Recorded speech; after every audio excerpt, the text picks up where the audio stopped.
a super secret location deep within the mountains of Colorado, it's time to strap up, strap in, or strap on with your host, Shenanigans in One Shot. It's From the Ashes Radio!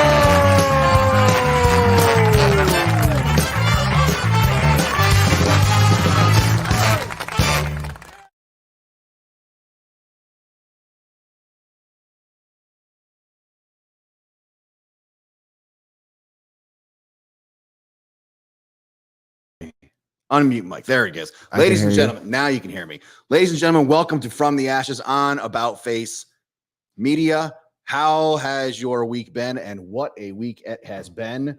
How's everything going? How do we sound? How's things going? All that cool stuff. Outstanding. Yes. That's the answer to all of those every time. I don't know why you even ask. Well, I mean, I want to make sure. I mean, I know that we are outstanding, but I want to make sure that our listeners are outstanding. Randy Almquist. Yo, are you back? Right, are you back mountainside? Are you back in the land of God?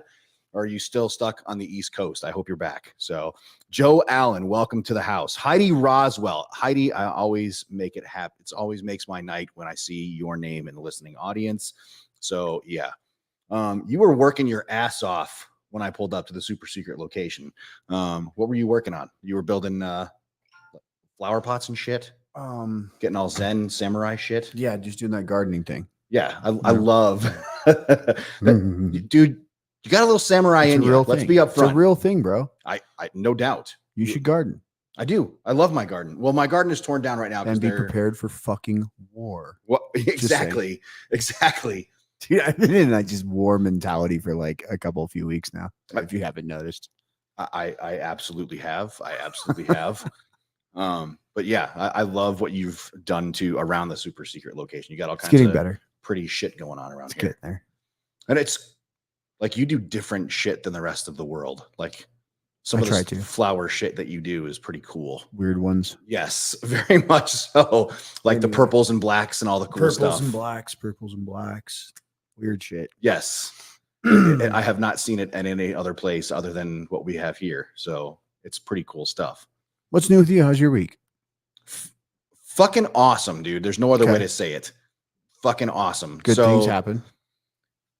I got a call beginning of the week. Like we went off air. I'm leaving the super secret location, get out through all the security and whatnot, hit the open road. And a past guest of ours and a good friend of the show, Michael King, calls me and he's like, "Hey man, I'm in town. Can we connect this week?" Sure. I go out to the motorcycle relief projects. So at the end of every ride, they do a barbecue and it's a come one, come all. And everybody talks about, hey, what did you get out of the ride in the past week? What did you like about it? What didn't you like about it? That kind of thing. Welcome to the MRP family, that kind of shit. And past riders are able to come and their families and all that cool stuff. So I go out there and you like Mike and you kind of had a little connection. You guys got along. And for those that follow, I'm kind of really obsessed right now with the veteran art world. I think GWAT babies, I think we're taking over. Not just politics, when we had, John Fabricore on. I think that motherfucker is going to crush Jason Crow in this upcoming election. Again, not a political show. Again, Jason Crow has irked the fuck out of me for a while. Yeah, he's done. Yeah, he's done and supported some very questionable things. Where what the fuck, man? Why are you just trying to take guns away from people? Fuck you, dude. Ranger. Yeah, how are you? Yeah, what the fuck, man? Anyway, every village. GWAT babies. Yeah, exactly, and he's ours. GWAT babies are taking over the world, and art and politics and just fitness. Coach JP is doing great stuff. I just think we're taking over the world. So I get there to the thing. I walk in and Mike's like, "Dude, come here. I got to talk to you about some shit." Cool. So Mike created this. So this is an on switch and it's broken off in the on position. And he's like, "You're always helping veterans." He's like, "You're broken in the on position and you never stop helping veterans." And I'm like, dude, what the? I'm like, so now it's like it instantly got heavy, and I was like, I wasn't ready for that shit, dude. Thanks, man. So that shit's gonna go like fucking right there because that's us. We got to figure out like some sort of something to put it against. Yeah, and then we're putting that right there, even if it's just like a I'm mat or something like that. Because that's fucking badass, that is man. dope. I love it. But this gets It's way worse. He handcrafted. This is a pen made out of the pill bottles that the VA sends us. Yeah. And it's like still got the prescription labels on it and shit. Yeah. I saw you post about this. That shit's heavy, bro. That's like a lot heavy. I'm like, dude, I wasn't ready for that shit. And yeah. So Michael King, thanks. And to our listeners, yeah. You've been an excellent ambassador for MRP though. Who? Us? You. We. You. This platform. You. We. Yeah, we do some things. You especially have always been a big ambassador. It saves lives, dude. I feel you. I've talked to a lot of people who've gone. Well, I'll go one time. I will. You were at the fundraiser, dude. I'm just telling you right now, if anybody takes a fucking picture of me on an adventure bike, swear to God. Harley makes an adventure bike. And it looks pretty cool, bro. It's got a lot of power. I'll give it that. It looks pretty cool. Have Mike make a frame for you on your Switch. Karen Richards is watching. Lots of people. Robert Garcia is watching. Lots of people are watching. Yeah, dude, it was heavy. I was, and it was around in a room full of people I didn't know. Yeah, it was cool. Rob, it's okay to take a bit of credit. You know what I was thinking about? Going back to the GWAT thing. Tell me. So, and I've been putting some thought into this because I believe generationally we come out in a different time. Generationally we come out with a different mentality. There's every generation of soldier and war is a different, culture, different group, right? Very much. Okay. Vietnam, Korea, WW2, right? Yeah. Very different. GWAT, very different. Very. GWAT soldiers are some of the last people that truly live and believe in the American dream. No argument. Think about it. No argument. Let's look at all the ones surrounding us. Generation Y, Generation X, millennials. Some of them are doing the blue collar. Some are doing let me extend my military knowledge and work for high level law enforcement. Let me do private security. We cannot say this, but man, we've got a friend in like really cool high level private security right now. I mean, fucking tabloid motherfucker. Switches well deserved. We got small businesses going up all over and all sorts of things. It's not just our friend Matt. Our friend Matt with the dumpsters, bro. His company has blown up. That warms my heart so much. Taking over industry. You're exactly right. More people. He's hiring. He's growing. He's doing things good. Man, it's not just one thing. It's not just nonprofits. It's not just small business. It's not just like, I believe the GWAT soldier, the GWAT veteran still believes in the American dream. Agreed. 110%. Agreed. Could not agree more. And Vader girl art. Right. And again, I'm not all of it. I'm not saying the 100% all the time. I'm just saying a lot of a large percentage is really repping that I have the American dream, So I think one of the things that we do that I think needs to just happen more is just continually build that circle and help each other out in all shape, ways, and form possible. And I think we are. And I think not as a generation, I think that we are. Yeah. And I think that's because we have we have a couple things. And the thing is and why I think we have them and why it stands out is because it's going away. We have another thing. Believe in the American dream. Also believe a little bit in the old boy system. Keep talking. You got to help out your neighbor. Very much. When I dude, yes, right. It's that trickle down. It's the trickle down old boy system. You know your neighbors. Your neighbor was here when I pulled up. He's here when you pulled up. Yep. You're exactly right. It was funny too because I know he's coming over, I was even just telling the wife a while. I was like, in the middle of this freaking thing, it's taking me forever. And like he pulled in and there's no like almost no conversation. And he already had like hands on. Mm-hmm. Same Yep. thing. Had a screwdriver in the hand and tightening shit up. Yep. You're exactly right. Pull Yep. you out of a ditch, deal with your crap.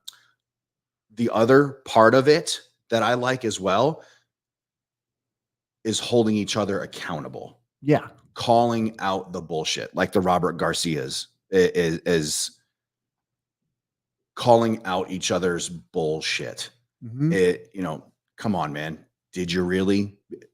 Did Let's you bring him up again? And I'm not trying to bring up that name, but I mean, you know what I'm saying. And be proud of what you did, but let's not bullshit each other about what we did.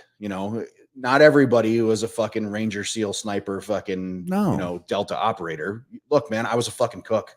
I flipped burgers. Or I was this or I was that. Everybody had that job. I was an engineer. I drove trucks. I get to say exactly where I was at whatever level. Yeah. I don't really think there's levels. There's just I did it or I didn't. Yeah. And be proud if you did. And I love that. Proud of what you did, when you did it, how you did it. Allie is hardcore about that. And I like that about her. I like that she does that. I like that she does that. Because a lot of times we should appreciate, sometimes a village idiot joins the military. And you know what? In the military, they're still the fucking village idiot. And they do I've not. been that idiot. and we can all say that any human has unlimited potential, but that is a fucking lie. I was a Delta spaceship door gunner in flight That's a lie. missile repair. Some village idiots don't have the potential to become a Delta operator. Some village idiots are not going to make it to the CIA, right? But some village idiots might be a really great leader in refueling and water purification or cooks or, just find their niche, man. Finding their fucking niche. And I think that is just as fucking cool as the dude that just happened to be athletically gifted and like went to fucking Buds and crushed it. Immediately after our show, is Kendra taking over the pageant space. Mm-hmm. She is Miss Texas now. How fucking badass is that? And another thing is, as a service member, we represent our country, right? And try to bring positive light.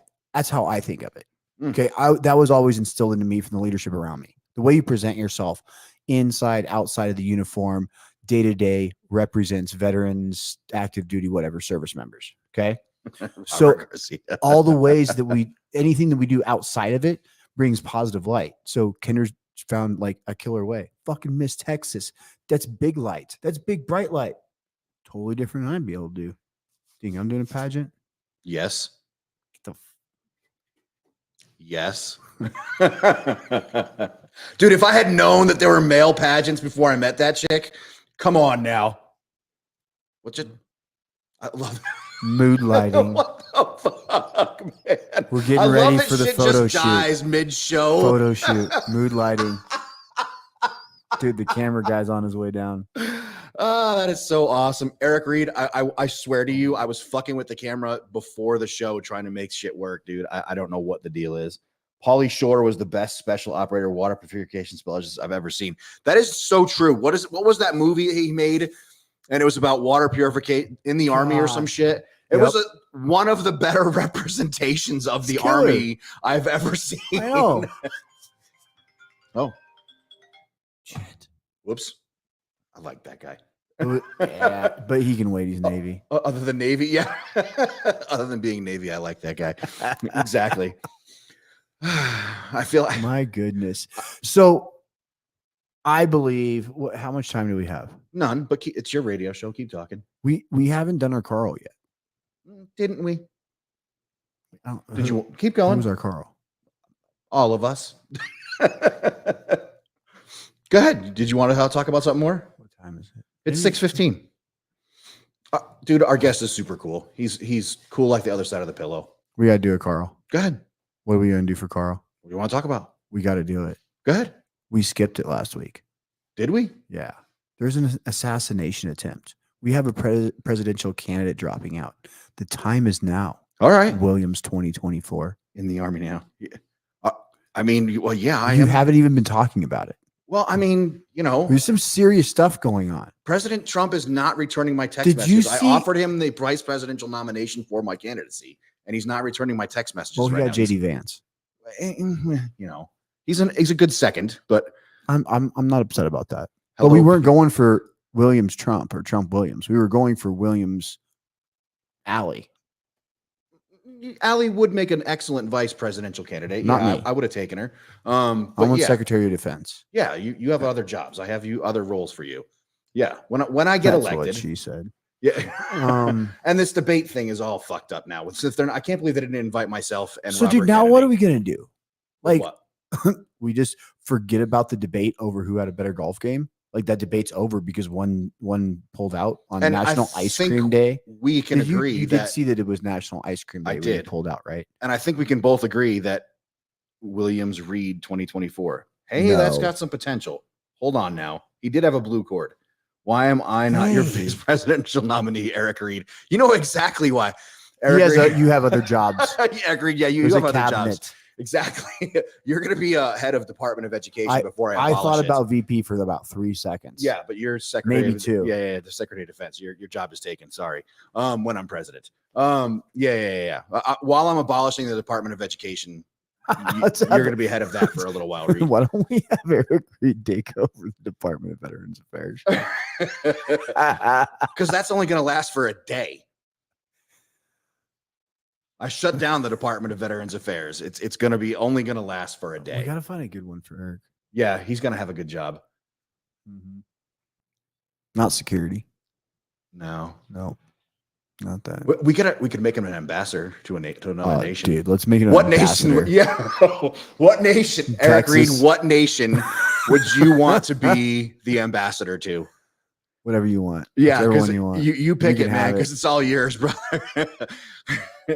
Trinidad and Tobago, some tropical fucking paradise. So what are we gonna do? Who's gonna end up running? What's going on? Our country's in peril. Things are wild.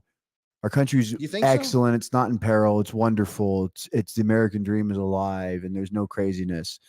Mark Zuckerberg is talking about Trump in a positive light, bro. Like, what is next? Okay, here's my question. What happens to our country when old Zuck? Because he already this week, he's been on the Trump nuts all week. You saw that, right? I have not. You did not see this? No. Dude, he came out and was like, that is the most epic picture in patriotic history. And Trump's like, his will to fight is just, undeniable. And like, dude, on the fucking nuts. I can't believe you didn't see that. I'm going to show it to you. I did not. Yeah, you're gonna have So to. Zuck's on the Trump nuts. Now, let me paint you a picture. Zuck comes out in the next week or two and says, hey, Eric Reed, I want to You be were- head of the Secret Service. No way, dude. outta here. Absolutely not, Reed. not even top 10. But what if Zuck comes out and he goes, hey, I was censoring Trump. It was a bunch of crap. I'm on Trump's team. And he didn't like, he does a big swing in meta and starts back in the other side. MMA, he wants Dana to like him. LOL. Crystal Rodenbaugh. That sounds like a made-up name. I can't stand when the person chimes in. That's a made-up name. That sounds like a hacker. Crystal Rodenbaugh. You ever heard of her? No, me neither. Anyway, that's hysterical. Let's bring our guest in. I want to hear what this guy has to say. This guy's got to have some good stuff. Hold on. Let's get rid of some of these comments. Get rid of all of them. Jason, can you hear us okay? Are you muted? Hang on. Let me unmute you. Hold on. Do I have you muted or you mute yourself? You got me? I got you now. What's up, man? You, this is me, over. Me, this is you. Are you lost too? Because I'm lost 3. What's up, man? I'm just wondering. I'm not lost. Are you stuck in Texas, man? I am. I'm slam dab in Texas. Brother, I've been up since 03 this morning. Are you smoked? I'm tapped out. Well, I've been teaching leadership all day. Well, then let's get you some donations to this 501c3 of yours then, and let's get you in the rack. So, Jason, welcome to From the Ashes on About Face Media. I am so glad that we connected. How's it going? Welcome to it, and thanks for being a part of the show, man. Hey, I really appreciate the invite, gentlemen. It's my pleasure to be here. You guys, I got referred. I was just listening to you guys talk a little bit, and I wrote down a couple things right off the bat, like the American dream is the first thing that I wrote down talking to you guys, and I feel like I'm one of those lucky sons of bitches that've been able to live that American dream. Starting off an enlisted guy and then selling my soul for a little bit, and now I get to give it back a little bit, so that's awesome. And then the old boy system, man, I'd never met you guys if it wasn't for the old boy system. Well, Matt Solomon, gave me the tip, right? I called him and told him what I was doing. And he was like, I got some dudes I need you to meet. Just give me 2 days. Right. And then like 2 weeks later, the old boy I hear system back. works great, man. Yeah, it does. Start us off. So tell us about your enlisted time. I started off right out of high school. I was one of those kids so I grew up kind of, I don't know if you can consider Columbia, South Carolina projects like real projects, but I grew up like that for the first 13 years of my life. Moved in with my grandparents out in the country, and then didn't know anything about college. So never applied, never did anything, just went straight into the military. It was either go to work for my granddad or go into the military.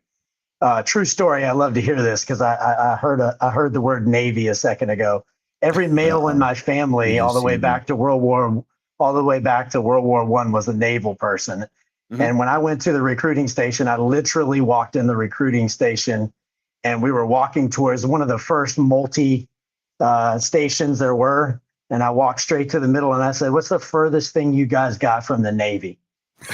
And my granddad just looked at me and he walked out and left my ass there. This is a true story. And dude in the back jumps up and said, a fucking airborne ranger. I was like, sign me up. No bonus, no nothing. I'll take it. Fucking guy's an Army guy, no bonus. You and 11 Bravo too, didn't you? I did. I went 11 Hell yeah, my guy. So I did the airborne ranger thing for a little bit. And then my CO took an interest in me, and he just asked me why I didn't go to college. And I kind of gave him my story, and he said, "Would you go if I could get you in?" And I said, "Sure." So he helped me get a green to gold scholarship, and then I ended up at school with Matt Solomon.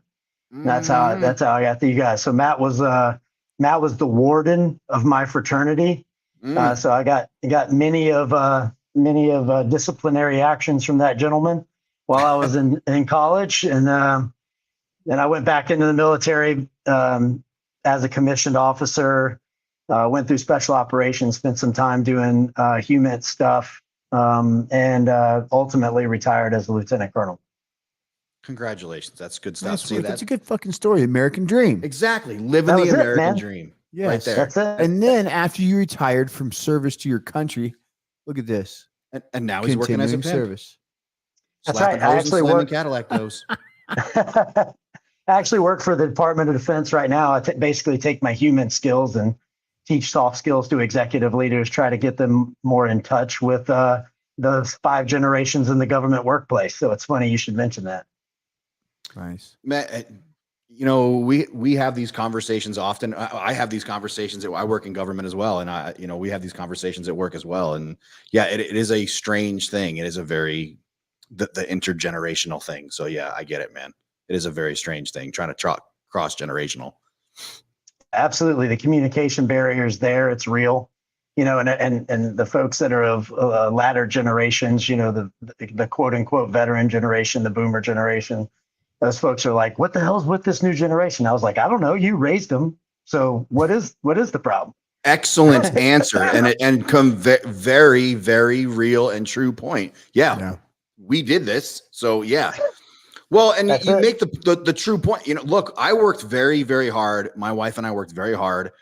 We raised our kids in the burbs, and we made that an intentional decision. I made hey, honey, we're never going to Fort Hood, and we're never going to Fort Bragg, and you're never going to live in a trailer park.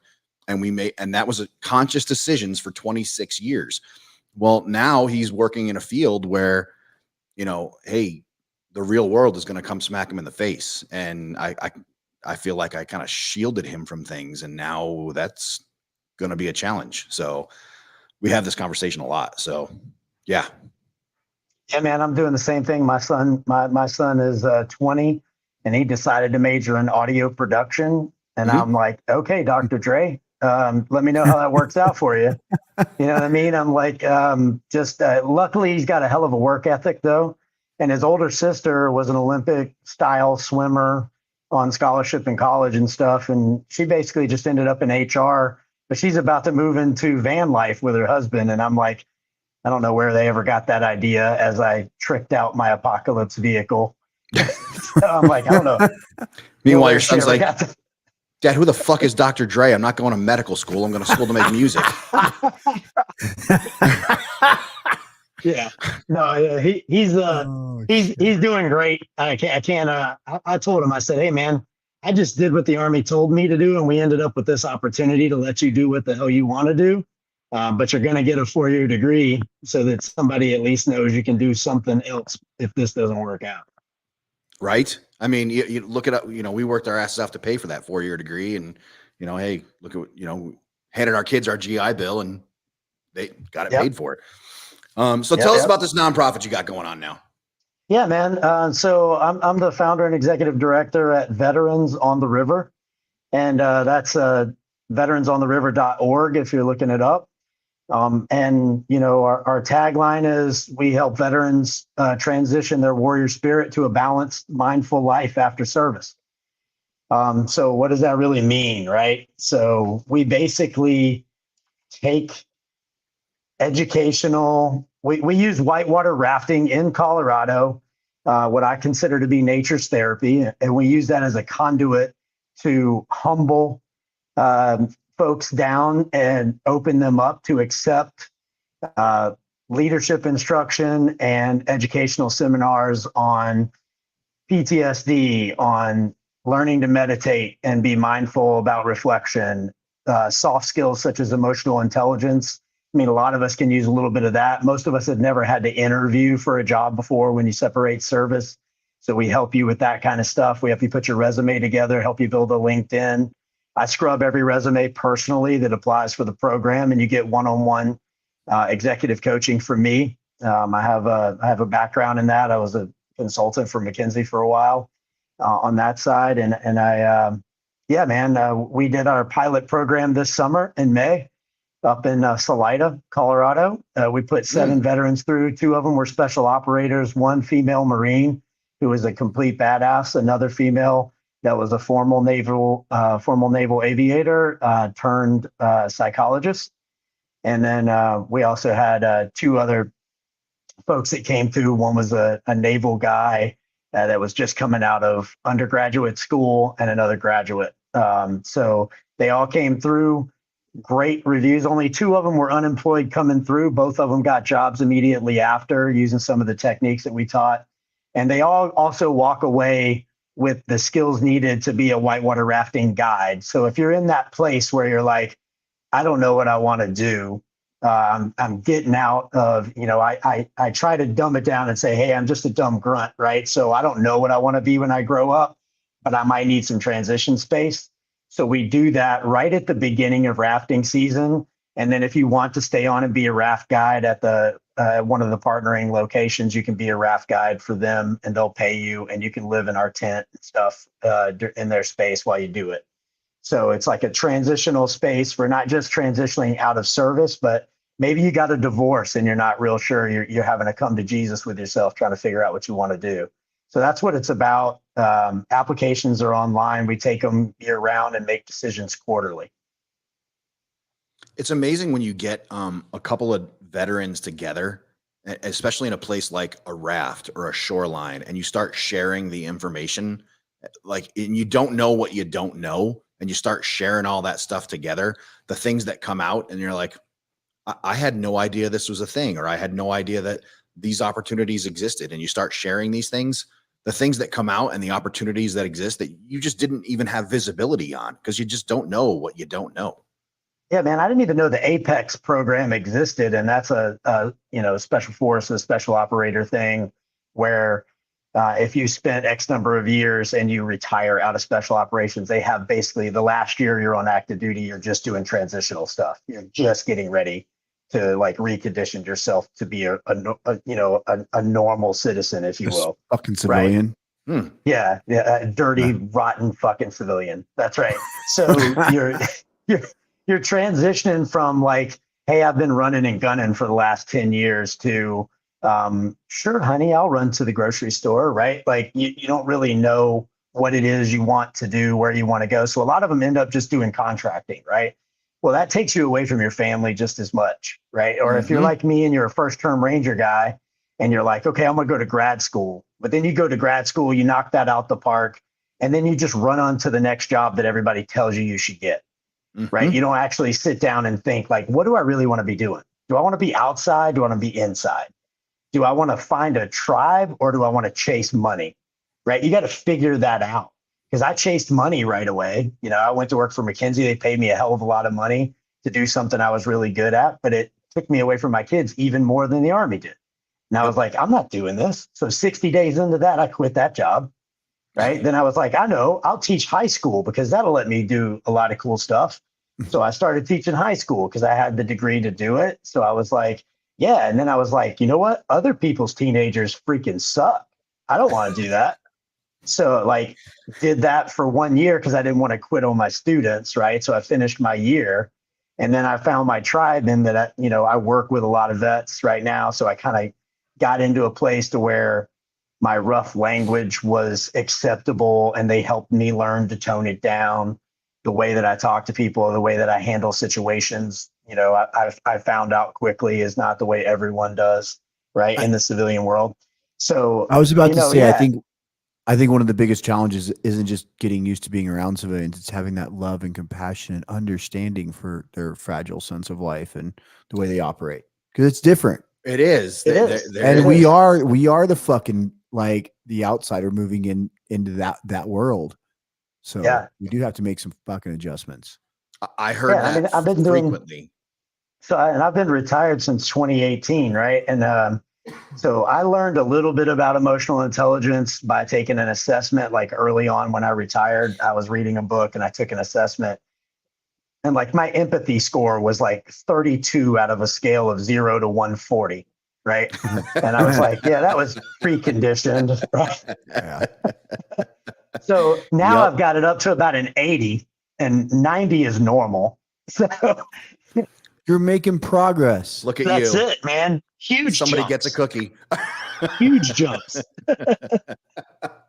So our listeners, I don't know if you saw as you were talking, but there are all kinds of thumbs up coming across the screen as you were talking. Our listeners are interested. How can they apply for something like this? Yeah, man. If you go to www, all one word, veteransontheriver.org, that's our webpage. It'll tell you kind of all about it. It'll tell you how to donate on there. There's a donate button. It'll give you an example of our training schedules out there. Some videos on there. You can see a lot of good gallery shots from this year. We had a really cool guy come in this year and teach meditation drumming was one of the things that we did as a reflection meditation. I thought it was going to be Coy at first, but it was a South African guy whose dad was like present during apartheid and all that stuff. So it was kind of cool. He had some good connection story. And then we beat a drum for an hour and drank a few beers and told a lot of war stories. And it was great. Good therapy too around the fire. I mean, we have good talks every night, 14 days straight. Um, the outlay for the veteran is very, very small. We try to keep that as low as possible, just enough to make you committed once you commit. And then everything else is funded through donations and partnerships. So, but www.veteransontheriver.org is where you can go to find all that information. There's a donate button. There's an application button. You just download that application. It tells you exactly where to email it. I will tell your listeners a little hint. If you want to get accepted, you need to take the paragraph that I ask you to write or the 500 words that I give you to write seriously. I'm really looking for people that know they're in a place in their life that need that transition, that need some additional help. You know, I get some people that are like, yeah, whitewater rafting sounds cool. I'm in. And I'm like, no, you're not. Right. That's not what it's for. What it's for is for people that know they're having a tough time. Like these two guys that came, I'll use the operators as an example. The two operators that came this year, both of them going to retire with 20 years. One guy's like dead set on making money, so he wants to go be a contractor, or so he thinks, right? And the other guy's like, I want lifestyle. I just want lifestyle. I don't, if I can make the other half of what I made on active duty, I'm good. Right. And he's like, and I want to live in this region. And it happens to be Colorado for him. And then there was another person from Hawaii that came. She was the female Marine. She had a GS-12 job doing great things in Hawaii. And she decided, very matter of factly and abruptly that she no longer wanted to live in Hawaii. And she said, that is a transition that I'm about to go through. And all I know is what I did in the Marine Corps, what I did in Hawaii. And I'm trying to figure out what are my options. So we did resume reviews and stuff with her and squared her away. And she's leaving next week. She leaves Hawaii next week and is coming to Colorado after taking a couple of months sabbatical. I think she's going to go climb the mountain. Look, man, stop bringing people to Colorado. This shit is full. Hey, I'm looking for a house in Salida right now, bro. She's going to be driving in front of me on I-25, and I'm going to be all pissed off, and your name is going to come up. That's right. There'd be a Veterans on the River sticker on the back of your car. Yeah. Look at her driving without snow tires. She's going to be driving without snow tires. Yeah, exactly. With a Hawaii license plate. Right. Some of our listeners right now are listening to this and being like, beating a drum. What kind of hippie bullshit is Rob and Seth trying to sell us?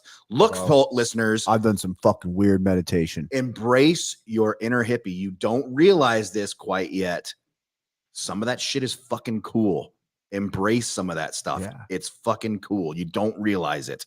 Yes, I have done Browns Canyon a couple of times. Stephen Cote, glad to hear you're up and well and listening, brother. That's where we train, Stephen.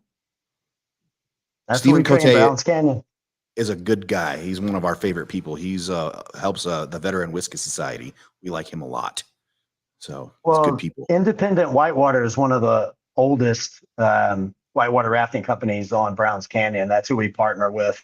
Those guys are freaking amazing for us. They loan us the rafts, loan us the flotation devices, loan us the paddles and the wetsuits and all the stuff that we need to be able to train all these guys. It's great. I mean, that keeps our, need for fundraising down to a minimum. But we're looking to double in size this year. We're taking 15 folks out this coming year. So apply quick, get accepted quick. And anybody that's listening out there that's sitting on a pot of money, visit our website and drop some coin in there. We'll get some veterans out there, and we do a really good job of giving you guys updates, letters, social media, Facebook and Instagram. It's at Veterans on the River, all one word. You'll be able to find us out there. And so you can see any of the social media stuff that we did from this past May. You'll get to see some of the training and stuff. Well, Eric Reed is a real estate mogul, so he has. I was just going to say he will be. That was who I was going to say.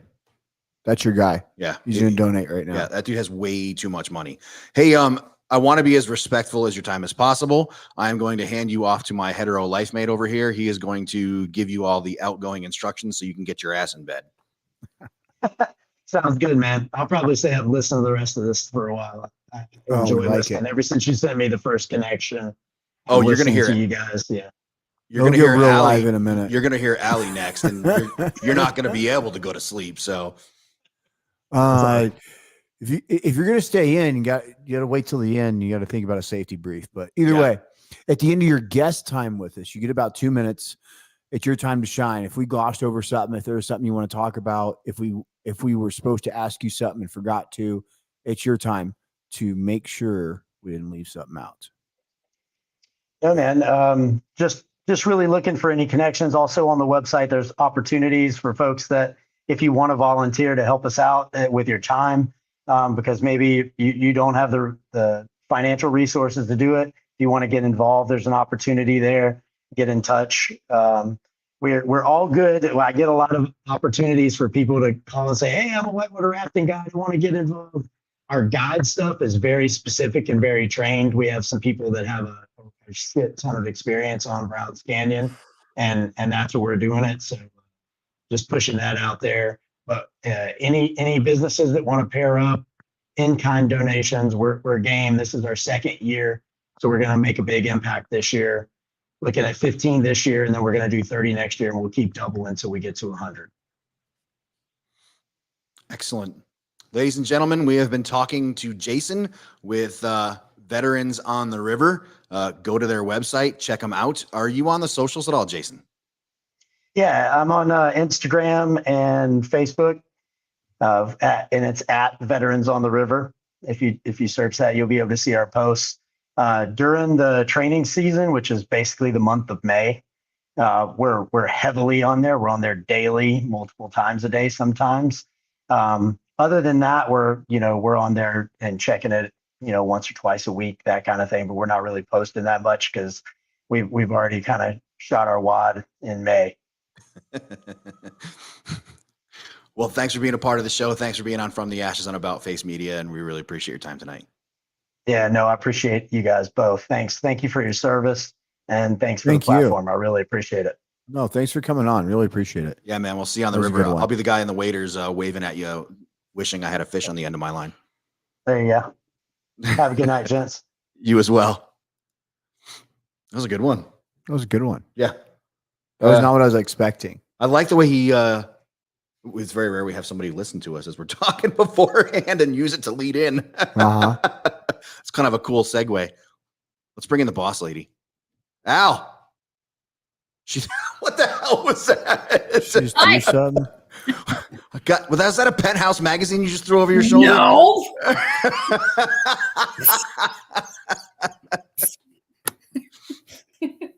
What's up, boss lady? That's a This is a magazine for old people. There was nothing in there I wanted to buy, so I tossed it. Hi. Good thing you're not an old people. Good thing I'm not an old people. So I got your request this afternoon, and let's talk about it. He's listening. He's listening. Hello. My name is Allie. His name's Mike. I tell you how to live your life, but I got some advice for you. But I'm gonna. When you go for these compensation and pension exams, these guys are not your friend. They are there to evaluate, they are there to confirm, and they are there to send you on your way. And then the next guy who comes in, they don't give a shit about you. Okay, 9 times out of 10. Every now and again, you'll get an examiner who is pro-veteran. Most of these guys are just pro-paycheck. Okay. Do you see Junior's comment? I can't. Daily Helicopters magazine. I'll beat his ass when I get home. So that's awesome. So, depending on which third-party vendor you are going to meet for your compensation pension exam. So this is kind of skeevy. I can't prove it, but I've had some physicians who work for these organizations reach out to me on TikTok and say, hey, listen, we were trained to do this. We were trained to do that. And I'm like, that is real fucking shitty. So this is inside advice. If you are going for range of motion, let's say for your back, and the doctor, I call them doctors, but they're not. They're either physician's assistants or they're nurse practitioners. Very rarely will you get an actual MD. Unless you're going for mental health, then most likely it will be a psychologist, okay, a PhD. But these range of motion people, they're either nurse practitioners or physician's assistant. Again, very rarely will you get an actual MD or DO, okay? So you walk in and the doctor is talking to you and they got their pen and they're like, okay, so Mr. One Shot, tell me what seems to be the problem. Yep. And they drop the pen.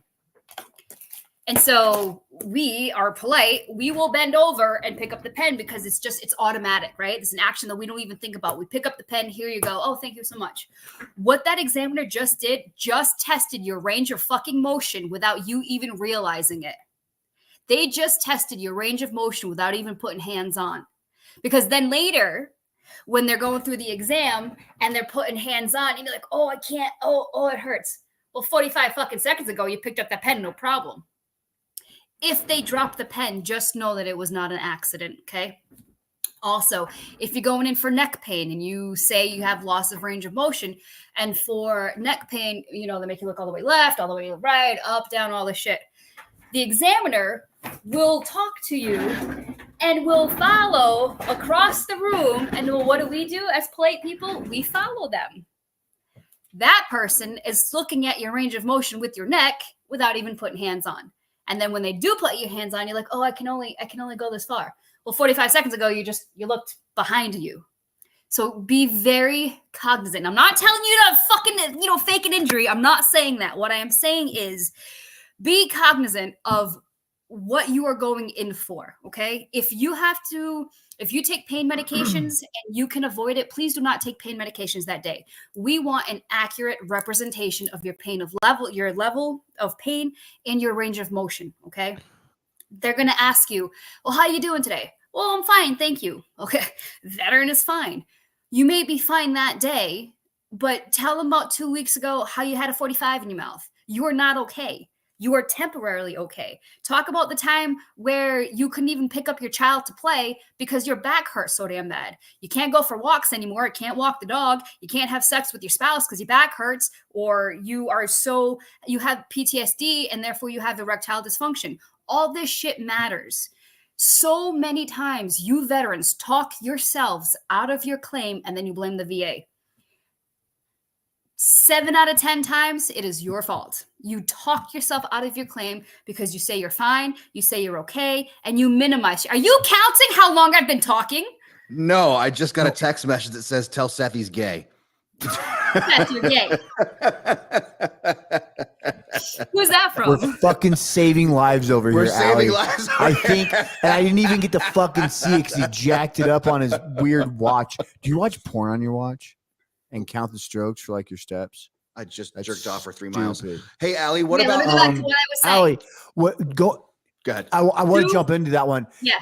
The thing, because I had an amazing VSO as I was transitioning out that explained this so well to me, because it's not about like faking your shit. They are trying to get you to go beyond what you would normally do in a quick moment. You push yourself beyond what you would normally do. Right. And Okay. I say that all the time. Can I- Do not can push I past that pain. If you fucking startle me, I'm going to jump and turn. Right. I would never fucking do that if you didn't startle me and make me jump and turn, because I Right. know it hurts. I Right. know that if I'm lucky, I'm okay. But if it was one of those times now I'm like, for 2 days, I might have twisted my knee. Like, there's all these things that they're setting you up for. Show them what's your day-to-day, what's your discomfort. And then that was the other thing, is she read it to me. She's like, look, when they say, what's your mobility? Stop when it's uncomfortable. That's where your range of motion is for this evaluation. Correct. That doesn't mean that Yes. you can't, like, take your ankle and pull it more towards your buttocks, but that's not what the regulation says in this situation. And I think that understanding those regulations makes it more understandable for service members, because that's how we see it. What's the fucking regulation? The Right. regulation says go to where it's uncomfortable. They're trying Right. to trick you to go beyond that because it's a shady ass fucking entity of, VA, DFAS, Right. all these Do wonderful not places. push past the pain. At Also, all. this is Hamlet. What the hell is that? Hamlet. Hamlet. Hamlet My looks like a companion to Horatio, ham. which is around here, which is like my 12-pound, 6-month Maine Coon. He's over there somewhere. And this I guy's hope like that's a 50 cat. pounds. Yes. So listen, range of motion, okay? When you go in for range of motion, whether it be your knees. Thank you for getting it. Oh my God, you guys, I got some. You asked me to talk about this. I can talk about this. I didn't all say day anything. long, I'm just but I sitting here wanna get rid nice. of I'm this. paying attention, Allie. Paying attention. When you go in for a range of motion exam, okay, it is important that the examiner uses a tool called a ganometer, okay, and it looks like a protractor and it's got a bunch of numbers on it, okay. That tool is to accurately measure range of motion, because you cannot eyeball range of motion. Like, you can't eyeball the difference between you guys. I'm gonna fucking punch you guys so hard. Why are you having that grin on your face? I'm gonna fucking. Look, you're the one petting a fucking cat. What do you want from me? What? It's a fucking cat. This is Hamlet. He's a rescue from Arkansas. I'm I've only listening. had him a week. He's a good boy. But anyway, go back to rubbing my pussy here. If you With the if you gynometer from the gynologist. See how far you open up. I'm a professional. ganometer, I'm a professional. goniometer, right? So listen, if the physician doesn't use that tool and they deny your claim for loss of range of motion, now you have a case to appeal. Okay. You cannot eyeball the difference between 28 degrees and 30 degrees, okay, of your flexion. So that is important. Make sure that they use that tool. Also, please do not minimize your pain level. Do not minimize any mental health. If you have thoughts of suicide or homicide, please say something. If you are depressed, if you have, you're so anxious, you have hypervigilance, you've developed OCD, nightmares, that is important. So, two things to go with this. One, obviously, so some of these people work in fire departments, they're dispatchers, they're police officers. They're concerned about, hey, if I say something about my anxiety, my hypervigilance, things like that, I'm putting my career at risk. That's my first question. Not at all. My second thing is, what about the exams for the burn pits, the exposures, I was exposed to whatever it may have been, the burn pit. Let's use the burn pits as the example. Okay, so your first question. Now I have asthma or I can't breathe and that's giving me anxiety or something to that extent. Yeah, so the first question, you're a law enforcement officer, you're a firefighter, EMS, or you're a defense contractor, and you have post-traumatic stress, and you do, but they're going to take your firearms. One, that's not a thing, because I'm telling you, if every single firefighter and every single cop that I've ever serviced, if they got their weapon, we would have no fucking firefighters or cops. Okay. Like, just having post-traumatic stress, and it doesn't even have to be combat. Civilians have post-traumatic stress. Okay. You don't have to see combat to have post-traumatic stress. For instance, I walked into my barracks and my roommate was fucking swinging from the rafters. That is traumatic. Okay. That's not one day in combat, So the whole, she didn't see combat. She had PTSD. It's such horseshit, and I wish veterans would get away from that. So no, chief is not going for your weapons. Chief is not going to fire you. However, if you become a risk and you do have to take a fit for duty test because bad knees or it's affecting your job, like you can't get out of the cruiser fast enough, or, you can no longer climb a ladder, and therefore, the house ended up burning down and the kid died because you didn't get the ladder fast enough because your knees hurt and your shoulders hurt, then that's something. But just having a diagnosis and just having compensation is not enough to get fired or get your weapons taken away. That is such some bullshit rumor that somebody made up, and I hear it all the time. Please do not let that stop you from seeking mental health. Okay. I promise that's not a thing. Second, TARA, Toxic Exam Risk Assessment. With the PACT Act, now if you served in Southwest Asia, so that's Saudi Arabia, Kuwait, Iraq, Yemen, Lebanon, all that shit. Yeah. Syria, right. They will now do a TARA, Toxic Assessment Risk Activity. And what that means is, were you exposed to burn pits, particulate matter? Even if, because now when you do the 526EZ, they ask you, are you claiming anything related to toxic exposure? And it doesn't have to be necessarily Southwest Asia. If you were a firefighter and used the AFFF foam or AAA foam or whatever, that's toxic. You were aboard a naval ship and it had asbestos, that's going to trigger a TARA exam. So it's they ask you for MOS specific exposures, basically. The exam is straightforward. They might ask you, depending on if you're putting a claim in from bronchitis and asthma, they're going to ask you to do a PFT, right? Pulmonary function test. I had a guy, actually, this came back and I was bullshit. He has a diagnosis of asbestosis and pleuritis, something. Yeah. He's got something in his lungs, right? Yeah. Plaque, something. So he was so winded, he could not perform the PFT. Couldn't do it. He tells his examiner, I'm on this daily inhaler and I'm on this bronchodilator. Okay. Yeah, bronchodilator, yep. Yep. So the examiner checked, yes, he's on a daily inhaler. No, he's not on a bronchodilator, when he literally physically showed it to her, like, this is it. So I'm like, wait a minute, that doesn't make sense. So I Google it. The exact medication that they said is a bronchodilator was the exact same medication that he showed me. And I'm like, you showed this to her? And he's like, yes, because I could not do the PFT because his lungs, I mean, he's on oxygen. He's pretty messed up because of the asbestos, because he was on board a ship. Mhm. So I put in for an appeal. I was like, you're an idiot, doc. And in nicer words, I said, the veteran literally showed you his bronchodilator. Is that how you pronounce Yes, it? Bronchodilator. correct. He literally showed you in this bronchodilator is this medication. And if you look at like this medical journal, this medication is also. So I'm like, you completely missed it. So now we're waiting for that. So with his with the toxic exposure stuff comes a lot of presumptives. So if you serve time down range and you have asthma, bronchitis, COPD, emphysema, rhinitis, sinusitis, Stuffy nose and runny nose. Yep. Plaque something. So basically all of this, okay? And you got diagnosed.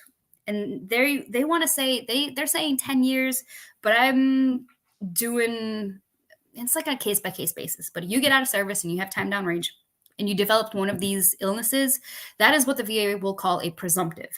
They will presume because you have service in this area and you developed this disease, you will be service connected, because they figure it's the two. The same thing with Agent Orange. You don't have Agent Orange. You have illnesses related to the exposure of herbicide. And it's not just Agent Orange, Agent Blue, Agent White, Agent Green, Agent Purple. Just so happens that Agent Orange is the most deadly, but there were multiple other agents. So if you served in like the DMZ, you served in Korea, you served in Vietnam, you served in Thailand, Cambodia, Laos, and you developed hypertension, ischemic heart disease. Now Parkinson's is on the list. All these stuff, the VA will presume it is because you served in an Agent Orange exposure location, and they will presume that your disease is because of that. So you can't file for Agent Orange. You have to file for a disease related to exposure of Agent Orange. Just like you cannot file for PACT Act, because PACT Act is not a disease. It's not an illness. It's not an injury. You are filing for exposure or an injury or illness related to exposure of particulate matter in burn pits. But that's how it works. And just being on the burn pit registry, that's not filing a claim. That's just so the VA can track, because how they figure out what diseases become presumptive is they will read your claims and like, okay, we have, 750 veterans who served in Kazakhstan and they all came back with radiation poisoning. I wonder if there's a correlation. So they will send scientists and they will send doctors and like, oh, yep, there's correlation. Or there's like 3,000 veterans who served in Uzbekistan and all came back with like some funky, weird skin disease. How did that happen? It's not hereditary. Oh, what do they have in common? They all served in Uzbekistan. So by you filing and getting on the burn pit registry, it's going to help you later on, and it's going to help the lower generations later on, because the VA will look at correlations between service locations and illnesses that pop up. Allie, you're the best. We're gonna have to skip the safety week for this week because I don't want to skip Never Forgotten. No, do it. Sorry. All right. No. This was important tonight, and the listener is going to appreciate it because his exam is coming up. Good luck. Hey, tonight's Never Forgotten, the keen of bagpipes and a 3-gun volley salute and a bugle sounding pierced the air of small Pennsylvania town on Friday as hundreds gathered to honor the ex-fire chief who was shot and killed at a rally for former President Donald Trump. Following funeral services for Corey Compatour, large crowds of mourners waited outside and fell silent as his American flag-draped casket emerged from Cabot Methodist Church. Firefighters ceremoniously removed the flag and presented it to his wife, Helen, before loading the casket into a fire truck adorned with black bunting. Ladies and gentlemen, a fire chief sacrificed his life protecting others last week. Please, when you put your hands together and say your prayers tonight, remember Chief Compatour gave his life protecting others. Thank you so much for listening to From the Ashes tonight on About Face Radio. Coming up immediately after this show is PTSD and Pageants with Kendra. Give it a listen. You're not going to want to miss it. Thanks for listening to About Face. And Allie, thanks so much. Always a pleasure. Have a great rest of your night. And thanks a lot, folks. Really appreciate you guys listening in. Bye, guys. Be good. No, have a great night. Bye.